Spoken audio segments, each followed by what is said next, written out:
Hello everyone, very good morning. Welcome back to my channel Learn and Lead with Dona.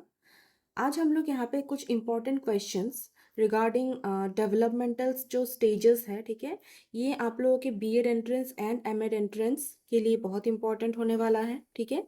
ये video को आप लोग ज़रूर end तक देखिए, एक भी क्वेश्चन आप लोग मिस नहीं कीजिए, ठीक है। तो चलिए शुरू करते हैं। एंड ये जो वीडियो है ये आपके सीटेट, ठीक है, सीटेट में भी एंड जो स्टेट लेवल जो टेट होता है, ठीक है, उसमें भी बहुत ज़्यादा इम्पोर्टेंट होने वाला है, यूजफुल रहने वाला है, ठीक है।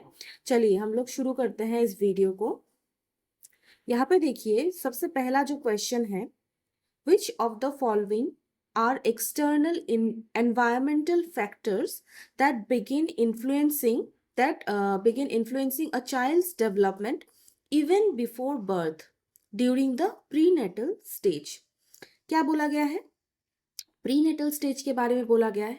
हम लोगों को पता है कि जो डेवलपमेंटल स्टेजेस में से है ये एक प्रीनेटल स्टेज जो कि बिफोर बर्थ, ठीक है, इन वूम, वूम में जब बच्चा रहता है, ठीक है, तब उस टाइम में जो डेवलपमेंटल जो स्टेज जो डेवलपमेंट जो होते हैं, ठीक है, तो उसके बारे में है ये प्रीनेटल स्टेज, ठीक है। प्रीनेटल स्टेज में भी अगर हम लोग देखें इम्पॉर्टेंट 3 इम्पॉर्टेंट पार्ट आ जाता है। सबसे पहले आ जाता है हम लोगों का जर्मिनल स्टेज, जब फर्टिलाइजेशन होता है एग का, ठीक है, उसमें उससे 2 वीक्स तक, ठीक है, फर्टिलाइजेशन से 2 वीक्स तक उसको हम लोग बोलते हैं जर्मिनल स्टेज।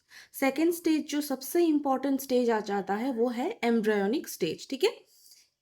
यहाँ पे देखिए एम्ब्रायोनिक स्टेज जो कि 3 से 8 वीक्स तक रहता है। ये सबसे ज़्यादा इम्पॉर्टेंट स्टेज इसीलिए है क्योंकि इसी टाइम में मेजर जो ऑर्गन्स है, हम लोगों का जो बॉडी स्ट्रक्चर है, मेजर ऑर्गन्स है, तभी डेवलप होता है। हम लोगों का जो हार्ट है, ठीक है, अराउंड जो 4 वीक्स का जब होता है, ठीक है, 4 वीक्स में ही हार्ट हम लोगों का डेवलप हो जाता है, ठीक है। फिर आता है हम लोग का फीटल स्टेज जो कि 9 वीक्स से बर्थ तक का, ठीक है।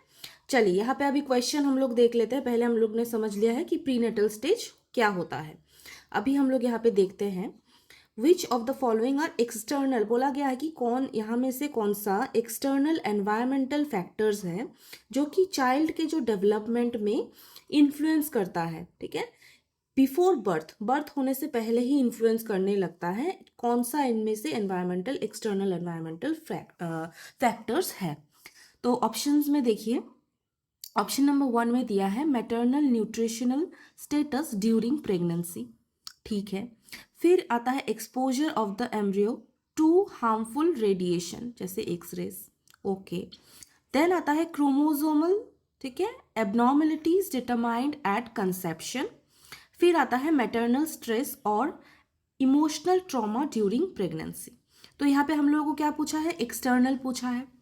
न्यूट्रिशनल स्टेटस, मैटरनल मतलब जो माँ जो प्रेगनेंसी में जो ड्यूरिंग प्रेगनेंसी में जो माँ जो होता है, ठीक है, उसमें जो न्यूट्रिशनल जो स्टेटस है, क्या क्या अच्छा अच्छा खाना जो चाहिए वो प्रोवाइड कहाँ से होगा? एक्सटर्नली होगा, बाहरी तौर से दिया जाएगा, ठीक है। और हार्मफुल रेडिएशन भी जो है वो बाहर से ही आ रहा है। Maternal stress and emotional trauma भी बाहर से ही आ रहा है। तो ये 3 हम लोगों का हो जाएगा, 1, 2 एंड 4 हम लोगों का हो जाएगा external environmental factors. But chromosomal abnormalities determined at conception, ये जो है ये इंटरनल फैक्टर है, ठीक है। इंटरनली ही क्रोमोसोम्स वगैरह ये सब इंटरनल फैक्टर्स है, तो ये नहीं होगा। हम लोग का सही आंसर क्या हो जाएगा? 1, 2 एंड 4। आई होप आप लोगों को समझ में आया होगा। ये पहला क्वेश्चन थोड़ा सा मैंने अच्छे से इसको समझाने का भी कोशिश किया है, ठीक है। आई होप आप लोगों को समझ में आया होगा। अब चलिए नेक्स्ट क्वेश्चन पे चलते हैं हम लोग। यहाँ पे देखिए क्या दिया है, a student love spending time in nature, identifies different animals and plants and is concerned about the environment, which intelligence is being shown? Simple सा है। यहाँ पे क्या बात हो रहा है? मेनली गार्डनर का जो मल्टीपल इंटेलिजेंस जो थियरी जो उन्होंने दिया था, ठीक है, उसके बारे में बात हो रहा है। पहले हम लोग थोड़ा सा देख लेते हैं गार्डनर के बारे में। यहाँ पे देखिए हॉवर्ड गार्डनर 1983 में उन्होंने एक बुक पब्लिश किया था, जिसमें क्या नाम था बुक का? Frames of mind. ठीक है, ध्यान से सुनिएगा, फ्रेम्स ऑफ माइंड। ठीक है, इसी बुक में उन्होंने the theory of multiple intelligence, ठीक है, मल्टीपल इंटेलिजेंस का कंसेप्ट इसी बुक में उन्होंने लिखा। ठीक है, जिसमें सबसे पहले जो था टोटल 8 टाइप्स ऑफ इंटेलिजेंस के बारे में उन्होंने बोला। लास्ट में उन्होंने एक और ऐड किया, 9। अभी टोटल जो उन्होंने मतलब total number of multiple intelligence जो उन्होंने दिया है वो टोटल 9 उन्होंने दिया है। हम लोग देखेंगे कि 9 इंटेलिजेंस क्या क्या है। पहले ये क्वेश्चन हम लोग कर लेते हैं। ठीक है, यहाँ पे बोला कि एक स्टूडेंट है, वो नेचर में टाइम स्पेंड करना उसको बहुत अच्छा लगता है। ठीक है, वो आइडेंटिफाई कर सकता है जो different types of animals, plants को इजीली आइडेंटिफाई कर सकता है, और एनवायरनमेंट को लेके कंसर्न्ड भी रहता है। तो उसमें कौन सा टाइप का इंटेलिजेंस होगा? अकॉर्डिंग टू गार्डनर उसको उसमें जो है नेचुरलिस्टिक इंटेलिजेंस, मतलब नेचर को लेके, नेचर के तरफ उसको मतलब बहुत ज़्यादा उसको नॉलेज है। ठीक है, इंटेलिजेंस मतलब इजीली आइडेंटिफाई करता है नेचर से रिलेटेड जो प्रॉब्लम्स है वो इजीली उसको सॉल्व भी कर सकता है। ठीक है, कन्वर्जेंट थिंकिंग रिगार्डिंग एनवायरनमेंट वो कर सकता है बहुत अच्छे से। तो उसमें नेचुरलिस्टिक इंटेलिजेंस बहुत हाई है। अब हम लोग देख लेते हैं पहले कि गार्डनर ने 9 टाइप्स ऑफ जो इंटेलिजेंस गार्डनर ने दिया है, उसमें से सबसे पहले जो आता है, ठीक है, लिंग्विस्टिक वर्बल। ठीक है, एक ही साथ है, लिंग्विस्टिक, यहाँ पे देख लीजिएगा, लिंग्विस्टिक वर्बल, मतलब ये इंटेलिजेंस जिसमें होता है उनको जो है वर्बल जो लैंग्वेज जो है मतलब बोल चाल में वो लोग बहुत अच्छे होते हैं। ठीक है, अच्छे से जो है मैसेज को कन्वे कर सकता है, कम्युनिकेट बहुत अच्छे से कर सकता है। ठीक है, वोकैब उन लोगों का बहुत अच्छा होता है। ठीक है, तो ये पहला हो गया लिंग्विस्टिक वर्बल। फिर आता है लॉजिकल मैथमेटिकल, ये भी नेक्स्ट जो गार्डनर ने दिया है, ये एक और टाइप का इंटेलिजेंस होता है लॉजिकल मैथमेटिकल। मतलब हम लोगों को नाम से समझ में आ रहा है कि लॉजिकल एंड मैथमेटिकल जो ऑपरेशंस है वो लोग बहुत अच्छे से कर सकता है, जिनमें ये टाइप का इंटेलिजेंस होता है। फिर आता है विजुअल एंड स्पेशल, SPATIAL वाला special. Okay, visual and special, ये स्पेशल का मतलब होता है जो विजुअली जो हम लोग एंड मतलब देखते हैं ना, जो विजुअलाइज जो करते हैं, कुछ कुछ पर्सन होते हैं, इंडिविजुअल्स होते हैं जो विजुअलाइज बहुत अच्छे से कर सकते हैं। ठीक है, माइंड में ही विजुअलाइज कर लेते हैं बहुत अच्छे से। ठीक है, तो उनमें ये विजुअल स्पेशल इंटेलिजेंस होता है। फिर हम लोगों का आ जाता है बॉडीली काइनेस्थेटिक। ठीक है, यहाँ पे लिख दे रही हूं मैं, बॉडीली काइनेस्थेटिक। ठीक है, इन पे ये जो इंटेलिजेंस है, ये जिस पे ये इंटेलिजेंस मतलब जिनमें ये होता है बहुत ज़्यादा, वो लोग जो है डांसिंग में मतलब बॉडी मूवमेंट्स में बहुत अच्छे से वो लोग कर पाता है, अपने बॉडी को बहुत अच्छे से समझ पाता है। ठीक है, मतलब जो डांसर्स होते हैं, ठीक है, जिम्नास्टिक जो करते हैं, ठीक है, योगा, ठीक है, जो लोग इजीली कर पाते हैं, बॉडी मूवमेंट्स को अच्छे से समझ पाते हैं। ठीक है, बॉडीली काइनेस्थेटिक बोलते हैं ये टाइप का जो इंटेलिजेंस है। फिर हम लोगों का आ जाता है म्यूजिकल से आप लोगों समझ गए होंगे कि जो म्यूजिक में जो बहुत अच्छा होता है, म्यूजिकल इंटेलिजेंस, मतलब खाली ऐसा नहीं है कि वो गाना गा सकता है। कभी कभी देख सकते हैं कि कुछ इंडिविजुअल्स होते हैं जो मतलब म्यूजिक में बहुत अच्छा, मतलब उतना अच्छा गा नहीं सकते बट समझ जाते हैं म्यूजिक सुन के, टोन वगैरह सब कुछ सुन के समझ जाते हैं इजीली कि ये कौन सा गाना है। ठीक है, कौन सा गाना ये अच्छा लग रहा है। ठीक है, सुर ताल सब कुछ उसको आता है। ठीक है, तो उसमें हम लोग क्या समझते हैं कि म्यूजिकल इंटेलिजेंस बहुत हाई है। फिर हम लोगों का आता है इंट्रा पर्सनल। ठीक है, मतलब इंट्रापर्सनल मतलब जो खुद को समझे अच्छे से। ठीक है, खुद के इमोशंस को, खुद के फीलिंग्स को, ठीक है, जो खुद को अच्छे से समझ पाए बहुत अच्छे से, उसमें ये इंटेलिजेंस होता है इंट्रापर्सनल। ठीक है, और एक होता है सिमिलर सा इंटरपर्सनल मतलब जो दूसरों को अच्छे से समझे, दूसरों के फीलिंग्स को समझे। ठीक है, तो दोनों ही इसमें कंफ्यूजन हो सकता है इंट्रापर्सनल एंड इंटरपर्सनल में। ठीक है, इंट्रापर्सनल मतलब खुद को समझने वाला जो क्वालिटी होता है, जो इंटेलिजेंस होता है, एंड इंटरपर्सनल मतलब दूसरों को समझने का जो इंटेलिजेंस होता है। फिर हम लोग का आ जाता है नेचुरलिस्टिक, यहाँ पे अभी हम लोगों ने किया है नेचुरलिस्टिक। जो नेचर के प्रति बहुत ज़्यादा कंसर्न्ड हो, ठीक है, जो प्लांट्स, डिफरेंट प्लांट्स, एनिमल्स वगैरह, ठीक है, नेचर के प्रति मतलब बहुत अच्छा सा, मतलब अच्छे से वो जान पाए, ठीक है, अच्छे से समझ पाए नेचर को। सबसे लास्ट में जो आता है वो है एग्जिस्टेंशियल इंटेलिजेंस। ये जो गार्डनर जो है वो सबसे लास्ट में दिया है। एग्जिस्टेंशियल मतलब human existence and meaning of life को, लाइफ का क्या मीनिंग है, कुछ फंडामेंटल क्वेश्चंस। बहुत लोग देखते हैं हम लोग की कुछ फिलोसोफर्स जो थे, ठीक है, फिलोसोफर्स जो होते हैं, जैसे हम लोग स्वामी विवेकानंद का एग्जाम्पल ले लेते हैं। उनको क्या है, उनको वो क्या थे कि मतलब लाइफ क्या होता है, ह्यूमन एग्जिस्टेंस क्या होता है, हम लोगों को क्या करना चाहिए, ठीक है, ये लाइफ हम लोगों को क्यों मिला है, ये सब क्वेश्चंस को लेके कंसर्न रहते हैं, ठीक है। तो उनमें क्या है, एग्जिस्टेंशियलिज्म, एग्जिस्टेंशियल जो इंटेलिजेंस जो है वो बहुत ज़्यादा हाई होता है, ठीक है। तो ये गार्डनर का ये कंसेप्ट है। Total 9 types of intelligence Gardner ने दिया है। मतलब जो जनरल इंटेलिजेंस, जो आईक्यू का कंसेप्ट हम लोग पढ़ते हैं, ठीक है, जो आईक्यू का जो कंसेप्ट है उससे रिलेटेड नहीं है। आईक्यू मतलब हम लोग समझते हैं कि जनरली हम लोग बोल देते हैं कि इस पर्सन का आईक्यू बहुत हाई है या लो है, बट ऐसा गार्डनर नहीं मानते हैं। गार्डनर बोलते हैं कि नहीं, ऐसा कुछ नहीं है, जनरल इंटेलिजेंस बोल के कुछ होता नहीं है, मल्टीपल इंटेलिजेंस होता है। कोई एक पर्सन अगर मैथ्स में, रीजनिंग में बहुत अच्छा है तो उसको हो सकता है कि उसमें उसका इंटेलिजेंस हाई है, बट अगर उस सेम पर्सन को अगर वर्बल लिंग्विस्टिक इंटेलिजेंस में मतलब वो नहीं बोल सकता उतना, तो उसमें वो इंटेलिजेंस हो सकता है कम है। तो मतलब ये सेम ही होता है। कुछ पर्सन में जो है लिंग्विस्टिक इंटेलिजेंस हाई होता है या फिर म्यूजिकल इंटेलिजेंस हाई होता है, बट हम लोग देख सकते हैं कि इंटरपर्सनल इंटेलिजेंस, दूसरों को वो समझ नहीं पा रहा है, ठीक है। तो ऐसे गार्डनर ने ऐसे समझाने का मतलब को समझाने का कोशिश किया था। फ्रेम्स ऑफ माइंड 1983 में वो बुक उन्होंने पब्लिश किया था, ठीक है। चलिए, आई होप आप लोग को समझ में आ गया होगा। गार्डनर का कंसेप्ट मैंने यहाँ पे फुल अच्छे से, बहुत अच्छे से समझाने का कोशिश किया है, ठीक है। नेक्स्ट क्वेश्चन पे हम लोग चलते हैं। बोला गया है अनन्या।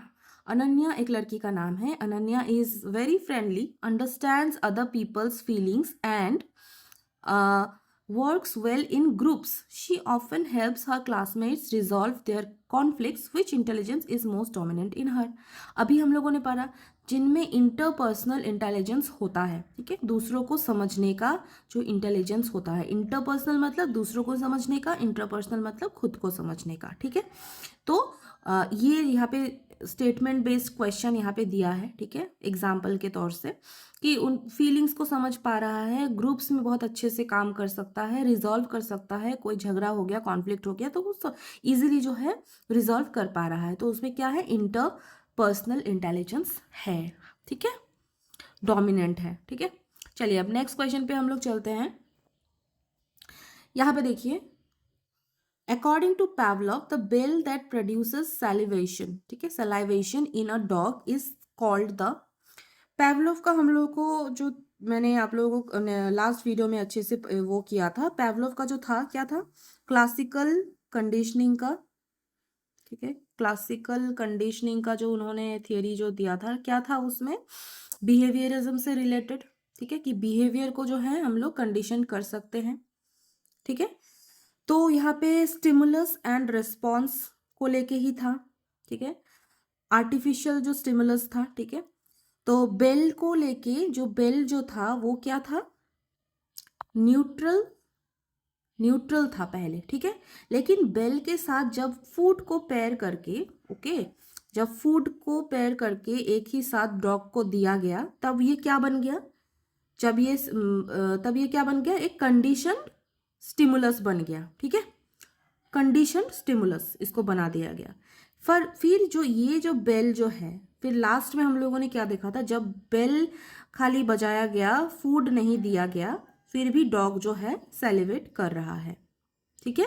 तो उसका क्या मतलब हो गया कि जो सेलिवेशन जो प्रोड्यूस हुआ वो कंडीशनड स्टिमुलस के वजह से हुआ, मतलब बेल जो है कंडीशनड स्टिमुलस बन गया, ठीक है। न्यूट्रल था पहले, अब ये कंडीशनड स्टिमुलस बन गया, ठीक है। तो ये कहना चाह रहा था पैवलोव। अब नेक्स्ट हम लोग चलते हैं। According to Bandura, learning occurs through. Bandura का कंसेप्ट है, ठीक है। बेंड्यूरा कौन थे, यहाँ पे मैं लिख दे रही हूँ, Albert Bandura, okay. Albert Bandura social learning theory,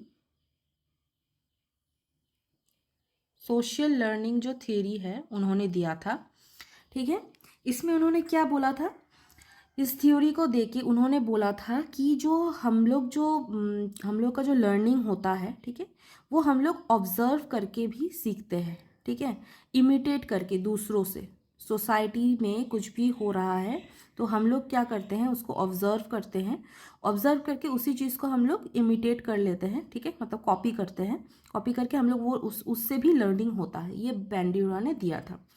क्या किया था उन्होंने, एक जो है बोबो डॉल एक्सपेरिमेंट किया था 1961 के अराउंड, ओके। एक ऐसा डॉल था, ठीक है, ऐसा टाइप, ठीक है, जो जो ऐसे हवा होता है अंदर फुला के जो होता है, वो वैसा टाइप का एक डॉल था, बोबो डॉल नाम रखा था उन्होंने। तो कुछ बच्चों को उन्होंने एक कमरे में लिया, ठीक है, बाहर से वो बच्चा सब देख रहा था। पहले कुछ एडल्ट्स वहाँ पे गए, ठीक है, एडल्ट्स गए और बोबो डॉल को एग्रेसिवली मारने पीटने लग गए, बोबो डॉल को। और जो बच्चा जो सब था, तो वो लोग जो है बाहर से ये चीज़ ऑब्जर्व कर रहा था कि जो एडल्ट्स जो थे, तो वो बोबो डॉल को कैसे मार रहे हैं, अटैक कर रहे हैं, एग्रेसिवली बोबो डॉल के साथ बिहेव कर रहे हैं, ठीक है। यहाँ पे देखिए, अच्छे से सुनेगा, बोबो डॉल को कैसे करके एग्रेसिवली बिहेव कर रहे हैं। फिर क्या हुआ, जैसे ये सब हुआ, बच्चा सब बाहर से ऑब्जर्व किया। ऑब्जर्व करने के बाद क्या हुआ, तो एडल्ट सब जो है, एडल्ट्स जो लोग थे, बड़े लोग, वो लोग निकल गए कमरे से और बच्चों को यहाँ पे अकेले रख दिया गया, घुसा दिया गया कमरे में। और बाहर से अभी एडल्ट्स देख रहे हैं कि बच्चा सबका क्या रिएक्शन होता है। तो देखा गया कि बच्चा सब भी बोबो डॉल को सेम उसी तरह एग्रेसिवली मारने पीटने लग गए बोबो डॉल को, ठीक है। तो हम लोगों ने यहाँ पे फाइनली क्या मतलब बन रहा है इसमें कि जो जो हम लोग जो जो चिल्ड्रन सब जो है, ठीक है, हम लोग जब छोटे होते तब हम लोग ज़्यादातर ऑब्जर्व करके इमिटेट करके ही सीखते हैं। इमिटेशन और ऑब्जर्वेशनल लर्निंग होता है, ठीक है। फिर उसके बाद उस एक्सपेरिमेंट के बाद हम लोग देखते हैं क्या होता है कि जैसे यहाँ पे देखा गया कि बच्चा सब भी वहाँ पे एग्रेसिवली मारने पीटने लग गया। फिर क्या हुआ, उसी कमरे से बच्चों को फिर से निकाल दिया गया और बोबो डॉल को फिर से रखा गया। फिर जब वहाँ पे एडल्ट्स घुस के फिर से उसको वो लोग को मारने पीटने लग गए, तब देखा गया कि कुछ और एडल्ट्स आए और जो एडल्ट्स उस पे बोबो डॉल पे अटैक कर रहे थे, उन पे जो है ना स्ट्रिक्ट एक्शन लिया गया, ठीक है, पनिशमेंट उनको दिया गया। जो एडल्ट्स जो एग्रेसिवली उसको मार रहे थे, बोबो डॉल को मार रहे थे। तो जब ये जो सिचुएशन जो देखा, ठीक है, ऑब्जर्व किया बच्चा सब बाहर से, तो उनको लगा कि नहीं, ये जो है बोबो डॉल को अगर हम लोग मारेंगे, ऐसे करेंगे एग्रेसिवली ट्रीट, तो हम लोग को भी पनिशमेंट मिल सकता है, ठीक है। तो फिर क्या हुआ, जो फिर ये चीज़ को फिर अंदर लिया गया, बच्चों को अंदर घुसा दिया गया एंड क्या हुआ, अकेले छोड़ दिया गया बोबो डॉल के साथ, ठीक है। लेकिन इस बार जो है बच्चा सब बोबो डॉल को अटैक नहीं किया, ठीक है। मतलब वो लोग को एक चीज़ लर्निंग हो गया कि अगर बोबो डॉल को अटैक करेंगे तो वो दूसरे एडल्ट्स आके हम लोग को भी पनिशमेंट मिल सकता है, ठीक है। तो ये क्या हुआ, एक लर्निंग हुआ, ऑब्जर्व करके बच्चा सब सीखा, ऑब्जर्व करके, इमिटेशन और observation and learning. I hope आप लोगों को समझ में आया होगा, ठीक है। मैंने अच्छे से यहाँ पे पूछ लिया जाता है कि द बोबो डॉल एक्सपेरिमेंट किसने किया, ठीक है, 1961 में एल्बर्ट बंड्यूरा ने किया था, ठीक है। और उन्होंने थियरी दिया था सोशल लर्निंग थियरी, ठीक है, ऑब्जर्वेशनल लर्निंग भी बोलते हैं। चलिए अब हम लोग नेक्स्ट क्वेश्चन पे चलते हैं। यहाँ पे देखिए, according to Maslow self actualization is, Abraham Maslow का बात हो रहा है यहाँ पे, ह्यूमैनिस्टिक जो साइकोलॉजी से रिलेटेड है, यहाँ पे मैं लिख रही हूँ ह्यूमैनिस्टिक साइकोलॉजी, ठीक है, ह्यूमैनिस्टिक साइकोलॉजी से रिलेटेड है अब्राहम मास्लो। उन्होंने एक दिया था क्या, हायरार्की ऑफ नीड्स, ठीक है, हायरार्की ऑफ नीड्स का जो थियोरी उन्होंने दिया था। यहाँ पे एक पिरामिड था नीड्स का, सबसे नीचे क्या था, फिजियोलॉजिकल नीड्स, फिर सेफ्टी नीड्स, फिर लव एंड बिलोंगिंगनेस, फिर सेल्फ एस्टीम, देन एकदम टॉप में, एकदम लास्ट में आता है हम लोग का सेल्फ एक्चुअलाइजेशन, ठीक है, सेल्फ एक्चुअलाइजेशन। आई होप आप लोगों को याद होगा, लास्ट वीडियो में हम लोगों ने अच्छे से किया था, ठीक है। तो यहाँ पे क्या बोला गया है, according to Maslow self actualization क्या है, the highest level of needs, सबसे ऊपर सबसे हाईएस्ट आता है, पहले हम लोग ये नीड्स पूरा करते हैं, फिर सबसे ऊपर चलते हैं, फिर सेल्फ एक्चुअलाइजेशन को पूरा करते हैं, जब हम लोग के पास ये सारा नीड्स पूरा हो जाता है, ठीक है। अब नेक्स्ट क्वेश्चन पे चलते हैं हम लोग। According to Thorndike, learning is the formation of connections between, बहुत ही ईजी क्वेश्चन है, क्या फॉर्मेशन करता है learning, connections, learning is the formation of connections between stimulus and response, ठीक है। चलिए नेक्स्ट क्वेश्चन पे हम लोग चलते हैं। यहाँ पे देखिए, according to Pavlov learning occurs through, Pavlov ने कौन सा दिया था, ऑब्वियसली क्लासिकल कंडीशनिंग, बेल है, डॉग पे उन्होंने किया था, अभी हम लोगों ने पढ़ा, क्लासिकल कंडीशनिंग का दिया था। B.F. स्किनर ने किसने दिया, shaped and maintained by operant conditioning, ठीक है। उन्होंने किस पे किया था, रैट पे किया था, पिजन पे किया था, ओके। ऑपरेंट कंडीशनिंग, या दोनों पे कंफ्यूज मत होना, ठीक है। ये पैवलोव ने क्लासिकल दिया था, इन्होंने ऑपरेंट दिया था, दोनों ही बिहेवियरिज्म से ही रिलेटेड है, ये भी मत भूलना, ओके। चलिए नेक्स्ट क्वेश्चन पे चलते हैं। यहाँ पे देखिए, मैस्लो का है, self actualization is the highest level of human motivation, कौन सा थियोरी है, ह्यूमनिस्टिक थियोरी, अभी हम लोगों ने देखा। रॉजर्स का है, कार्ल रॉजर्स, ये भी ह्यूमनिस्टिक साइकोलॉजी से ही रिलेटेड है, okay. Learning is facilitated when the teacher shows, कैसे, क्या टीचर क्या शो करने से लर्निंग में फैसिलिटेट होता है, हेल्प होता है, एम्पैथी, ठीक है। सिंपैथी एंड एम्पैथी में एक डिफरेंस बहुत बड़ा होता है, ठीक है। सिंपैथी होता है कि आप सिंपली सिंपैथी मतलब ऐसे शो कर रहे हो कि हाँ मुझे बहुत ख़राब लगा, आपके साथ ऐसा हुआ वैसा हुआ, बट एम्पैथी में जो क्या होता है, आप खुद को दूसरों की जगह रख के आप फील करते हो, एक्चुअल में फील करके आप देखते हो कि हाँ वो पर्सन क्या फील कर रहा है, कैसे उस सिचुएशन को फेस कर रहा है, ठीक है, उसको बोलते हैं एम्पैथी। तो एम्पैथी जब टीचर शो करेगा तो उसमें लर्निंग में फैसिलिटेट होगा। चलिए नेक्स्ट क्वेश्चन पे हम लोग चलते हैं। यहाँ पे देखिए, a child who understand his own emotions strengths and weaknesses well shows mainly, Gardner का कंसेप्ट है, गार्डनर का मल्टीपल इंटेलिजेंस थ्योरी। इंट्रापर्सनल, मैंने बोला था इंट्रापर्सनल होगा तो खुद से रिलेटेड, यहाँ पे ओन हिज ओन इमोशंस के बारे में, स्ट्रेंथ के बारे में पूछा गया है एंड वीकनेस के बारे में, तो इसमें कितना कौन सा इंटेलिजेंस है, इंट्रापर्सनल इंटेलिजेंस, ठीक है। फिर है which intelligence is best demonstrated by a dancer और एथलीट, एक डांसर, मैंने बोला था बॉडीली काइनेस्थेटिक इंटेलिजेंस जिसमें होता है, वो बॉडीली मूवमेंट्स को लेके, अपने खुद के जो बॉडी मूवमेंट्स हैं उसमें लेके बहुत ज़्यादा वो कर सकते हैं, ठीक है, अच्छे से परफॉर्म कर सकते हैं, तो bodily kinesthetic intelligence. Next question पे चलते हैं हम लोग। Which intelligence is best demonstrated by dancer, ये अभी मैंने आपको कराया बॉडीली काइनेस्थेटिक। फिर यहाँ पे देखिए, according to Carl Rogers learning is facilitated in an atmosphere of, Carl Rogers ने क्या कंसेप्ट दिया था, हम लोगों को अगर याद होगा कि कार्ल रॉजर्स जो है कौन से चीज़ से रिलेटेड है, और एक नॉन डायरेक्टिव या फिर क्लाइंट सेंटर्ड जो काउंसलिंग है, ठीक है, नॉन डायरेक्टिव या क्लाइंट सेंटर्ड, यहाँ पे लिख रही हूँ मैं, क्लाइंट सेंटर्ड जो काउंसलिंग है, ठीक है, क्लाइंट सेंटर्ड काउंसलिंग से रिलेटेड है। तो यहाँ पे उन्होंने क्या बोला है, कौन सा एटमोसफियर यहाँ में से होने से लर्निंग फैसिलिटेट होगा, अनकंडीशनल पॉजिटिव रिगार्ड, ठीक है, कोई कोई कंडीशन ना हो, ठीक है, ऐसा एक जो रिलेशनशिप जो बॉन्ड बनता है, ठीक है, जहाँ पे कोई कंडीशन ना हो, आपको कोई वो कर रहा है, ठीक है, कोई आपको इम्पोर्टेंस दे रहा है तो उसके पीछे कोई कंडीशन ना हो, ठीक है, अनकंडीशनल जो पॉजिटिव रिगार्ड्स जो होता है उस वो अगर होगा, ठीक है, तो लर्निंग में अच्छा होगा, एटमोसफियर में हम लोगों का अनकंडीशनल पॉजिटिव रिगार्ड होना चाहिए अकॉर्डिंग टू कार्ल रॉजर्स, ठीक है, ह्यूमनिस्टिक साइकोलॉजी से रिलेटेड है एंड नॉन डायरेक्टिव काउंसलिंग या फिर क्लाइंट सेंटर्ड काउंसलिंग से भी रिलेटेड है, ठीक है। अब चलिए नेक्स्ट क्वेश्चन चलते हैं हम लोग। यहाँ पे देखिए, कल हम लोगों ने किया था, ठीक है, which of the following statements are true about the principle of cephalocaudal development, थोड़ा सा स्टेटमेंट बेस्ड मैंने यहाँ पे लेके आई हूँ, कल थोड़ा सा सिंपल वे में मैंने समझाया था। सेफेलोकॉर्डल क्या, सेफेलो डेवलपमेंट में जो होता है सेफेलोकॉर्डल डेवलपमेंट, ठीक है, उसके बारे में पूछा गया है, बोला गया है कि इनमें से कौन सा स्टेटमेंट जो है वो सही है, ठीक है। चलिए देखते हैं पहले पढ़ के।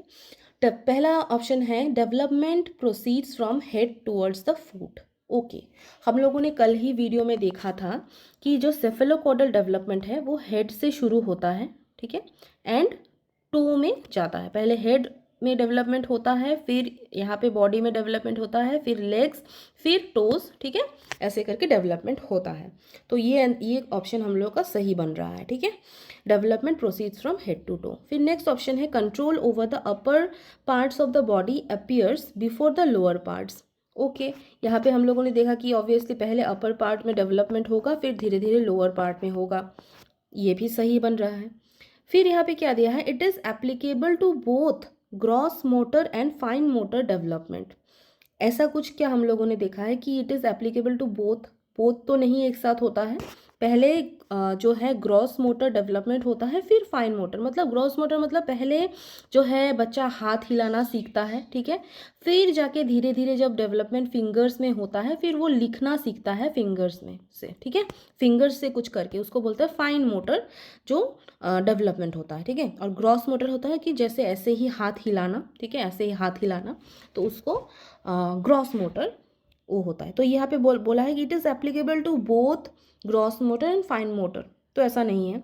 फिर वह है कि it has no relation with the nervous system, ये तो गलत है, ठीक है, दोनों ही गलत है। तो हम लोग का सही क्या हो जाएगा, development proceeds from head towards foot, ठीक है, and control over the upper body parts में पहले कंट्रोल होता है, फिर लोअर बॉडी पार्ट्स में धीरे धीरे कंट्रोल आता है। ऐसे ही इसी से रिलेटेड एक और डेवलपमेंट है, ठीक है, एक तो है सेफेलोकॉडल हेड टू टो। फिर हम लोगों ने देखा था कि एक सेंटर से आउटवर्ड्स भी एक डेवलपमेंट होता है, वो क्या था, क्या नाम था उसका, मैंने कल ही आपको वीडियो में बहुत अच्छे से समझाया था, क्या नाम था उसका, प्रॉक्सिमो डिस्टल, ठीक है, प्रॉक्सिमो डिस्टल डेवलपमेंट।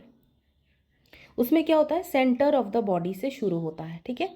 जैसे स्पाइनल कॉर्ड हो गया, पहले स्पाइनल कॉर्ड में डेवलपमेंट होगा, फिर धीरे धीरे जो है ऐसे हाथ में होगा, ठीक है, फिर ऐसे थाइस के अराउंड होके, लेग होके, फिर फुट में आएगा, ठीक है, ऐसे फिर हेड में जाएगा, ऐसे करके डेवलपमेंट होता है। और यहाँ पे क्या होता है, हेड टू टो, याद रखिएगा, cephalocaudal head to toe and proximodistal center to outwards, ठीक है, ऐसे ऐसे जाएगा, सेंटर से शुरू होगा, ठीक है।